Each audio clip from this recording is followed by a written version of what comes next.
So you know how you look at your family, right? You look at your parents or your grandparents or your uncle or your guardian, whoever the person is that gives you food, right? And you're like, whatever, this person, they are basically part of me. But then as I got older, like around your age, you start to sort of see them a little differently and be like, oh, weird, this is actually a human with a whole separate life from me, right? Not like when you were a little kid. So I started to hear my parents talk about this activism. And you know how you talk to your parents and you're like, everybody lives like this. And then as you get older, you're like, oh wait, other families are different. So as I got older, I realized, oh, not every family has an FBI file in the attic. Like, it's actually kind of unusual to have an FBI file in the attic.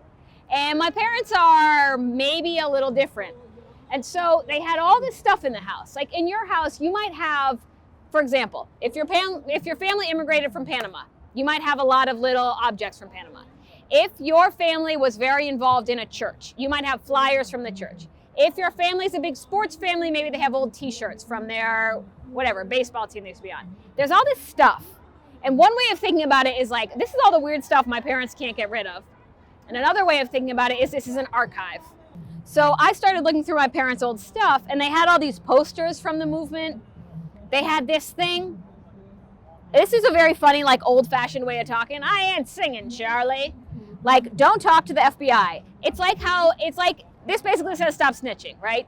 But it was a flyer that they handed out because back in the day, they didn't have, like, you know, Instagram, whatever. So all of the stuff they shared, maybe on Instagram, you know how people always share those stories that are like activist stuff? They're like, you know, about go to this protest, or this is a statistic you should know. Black Lives Matter, and it's beautifully decorated. But they had all that stuff because it was all physical, it was all paper. So I started to photograph that stuff, but I put my hands in it because I want to be clear that this is me telling the story about my family. I'm not pretending to be objective, right? I'm not pretending, I don't have an opinion, I'm just telling the story. I absolutely have an opinion. And I wanted to include these pictures of them now, partly to think about the way people change, but also to make the point that, like, this guy is not famous. This is not Malcolm X. He's just some guy who saw something that was really fucked up in this country in terms of how racist it was, how unfair it was, how there was so much poverty on purpose. It wasn't just, oh, some people are poor. It was like, no, there are people who have so much money and it's not fair, and they're oppressing people who don't. And so they did a lot of stuff to stop that. The point is, he's just some guy. And so any of us could be like this. Any of us could see something that offends us and is horrible, and we work together to change it. And I think the way our culture, our country teaches history is you learn about one person, right? Madam C.J. Walker, that famous person. This is the person that created change. No, what created change was a group of people working together, right? And so part of it is sad because I read this and it's the same issues we're still fighting about now, right? We're still fighting against police brutality. We're still fighting against sexism. However, the other way of looking at it is very hopeful, which is these are the people who came before us and were fighting this fight, and now they give it to us. That's why I have this picture of my daughter getting a gift, because it's passed on, right? My parents are older now, and now it's passed on to us and to you. And so now we decide what we're going to do to make these changes. And some of this stuff is the same, like if you look at these buttons, a lot of these issues are the same issues we're fighting, but we don't get to just give up. We continue working together. So to me, partly this is very hopeful, and partly it's also just a wild history we don't really learn about. So my parents, in that picture of my dad's mugshot, there had been all these protests against the Vietnam War, right? There were peaceful protests because American teenagers and young people were being told to go fight this war, that they were like, why am I going to kill Vietnamese people? What the hell did these people ever do to me? My parents felt that war was so wrong that we needed to do anything we could to stop it. So they thought a peaceful protest was not going to work. So my dad went to Chicago, he put on a motorcycle helmet, and he went to this thing called the Days of Rage, and they smashed windows, and they fought with cops. He got his ass beat, frankly, by the Chicago police. He was very scared. He was a little man. He was like, I was 135 pounds. I was not a big dude. I was scared. But I felt I have so much privilege. He's a white guy. We're Jewish. He said, I can't just sit around and watch this happen. I have to. You're old enough that I'm not going to try not to curse. I have to put my ass on the line. I have to go put my body out there in a way that a black student couldn't do safely, right? I need to put myself out there. So he got arrested and he joined this group called the Weather Underground, or Weatherman, where all these people, you'll notice most of them are white, or all of them are white actually, many of them are Jewish. They said, we need to do a violent uprising. We need a revolution. So they would call the New York police headquarters and say, get out, there's a bomb. Police would leave, they'd blow up part of the building. They would call the Pentagon, get out, there's a bomb. They'd place a bomb in the building because they felt that in this country, a capitalist country, the only thing people in power really value is like money and stuff. So if we start blowing up their stuff, they'll get upset and listen. Now that's a very radical position. I'm not saying you should go home and learn how to build a bomb. I did not say that today. However, this is a history we don't really get taught very much. And we get taught when we learn about Martin Luther King, we learn about him as this pacifist, but he was also a very radical person who believed in a lot of these big change ideas. I think we get taught history as if it's one person who had a big idea and led a lot of people peacefully and we should have one day and move on. But actually it was a lot of people working really hard on this. And this is them now. I don't know what to say. It's just a history that I'm really grateful to be able to talk to you about. And I'm curious to know, like, I know a lot of people of your age are activists. Like, if you look over here, in the 1980s, the United States was supporting wars in El Salvador and Nicaragua. We don't necessarily hear about that. I know people from El Salvador know about this. My parents were fighting against that. They were fighting in favor of Puerto Rican independence movement. Puerto Rico didn't want to be another little part of the U.S. They wanted to be their own. Which is still going on. Still going on. They were fighting against just racism in the United States, which I don't need to tell you about what's going on there. So a lot of this stuff, I feel like it's very helpful to me, just inspiring to sometimes look to our elders and be like, okay, I'm gonna continue this. Yes. There's FBI now. Just kidding. I didn't ask a question. Yes. The festival of Trinidad, what was that one? That one I don't know.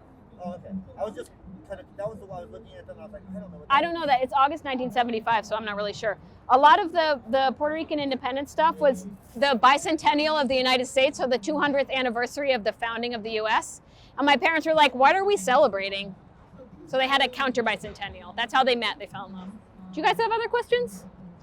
Thoughts? You think my parents are crazy? There's another secret.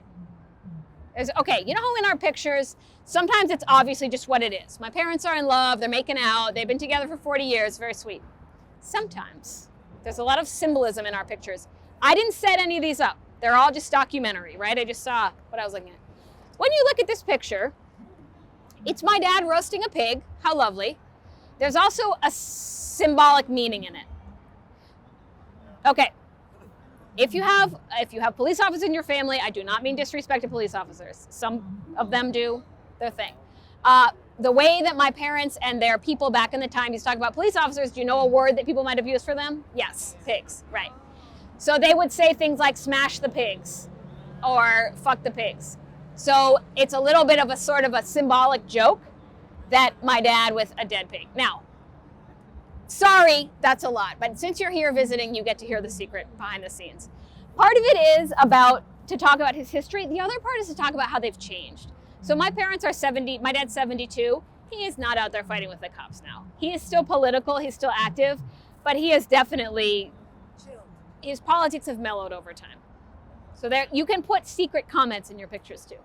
Like how that one represents, like I said, my daughter receiving this history. And also me thinking about, okay, well, what part of this do I want and not want to pass on? Because some of this is me, some of my parents' expectations was a little extra. Like, I was supposed to be like them. I was supposed to be as radical. And I was like, can I, like, learn how to read first? No? Okay. So what I don't want to pass on, that one is about my dad sort of showing my son the way to be. And also you notice he's holding his hand kind of like this. Like he is and he isn't, right? It has sort of a double meaning. And then this one, I think about how my dad, if his 20-year-old self saw himself now working at an insurance company, he would be so upset with him. He'd be like, you're not a revolutionary at all.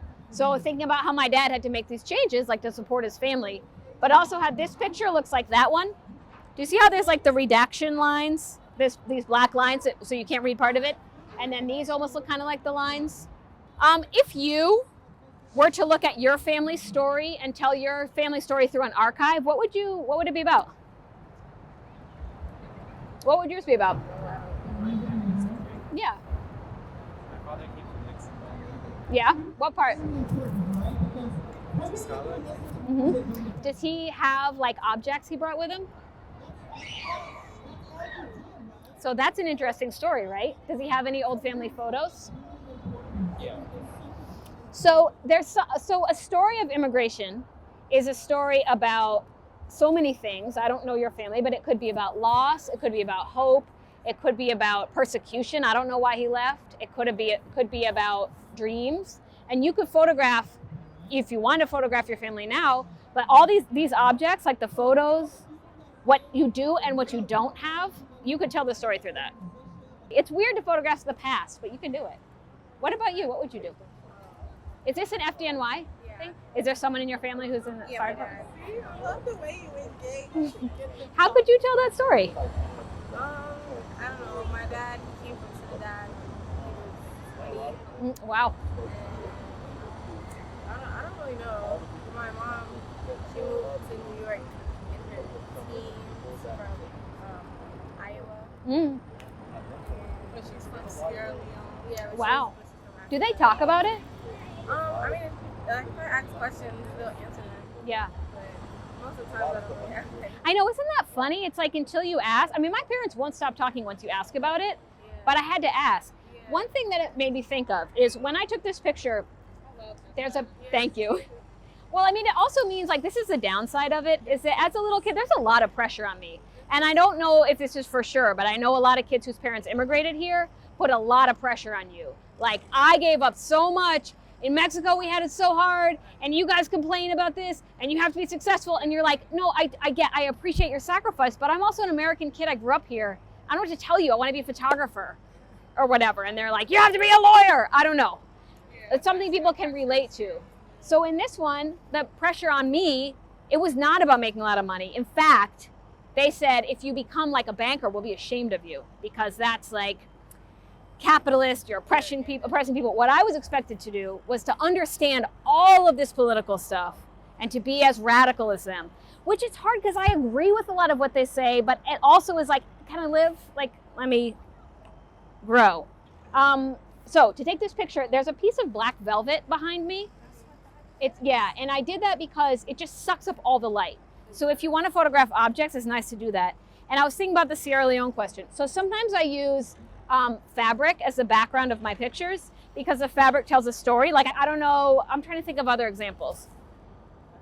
A lot of cultures use textiles. Like in Mexico, there are a lot of beautiful woven textiles. You can always use that as a background and photograph like your necklace on top of it to represent your mom and your dad. Or like your, what else? Flags, you can use, some people use Flags. How generic and general you want to be. Right, hands. I mean, if your necklace has meaning to you, sometimes it's jewelry that someone gave you. Sometimes it's like a paper that they brought, a little object. There's a lot you can do, and I really like the hands because, like these bracelets, this one is my husband gave me when we got married. I got this one when my daughter was born, and I got that one when my son is born. So they represent, like, how much of this do I want to put on my children? Like, I don't tell my children about everything that happens in the world right now. They're young. I don't know if they can handle it. My parents did not make that decision. My parents were like, so listen, about oppression, say oppression. You'd be like, I'm too. So, but I do think it's really powerful for us to tell histories, not just to learn it in school, not the way somebody teaches us, but the way that our families have these stories, and that is history too. Cool? Thank you so much. Be in touch. Thank you. That's so nice of you to say. Thank you.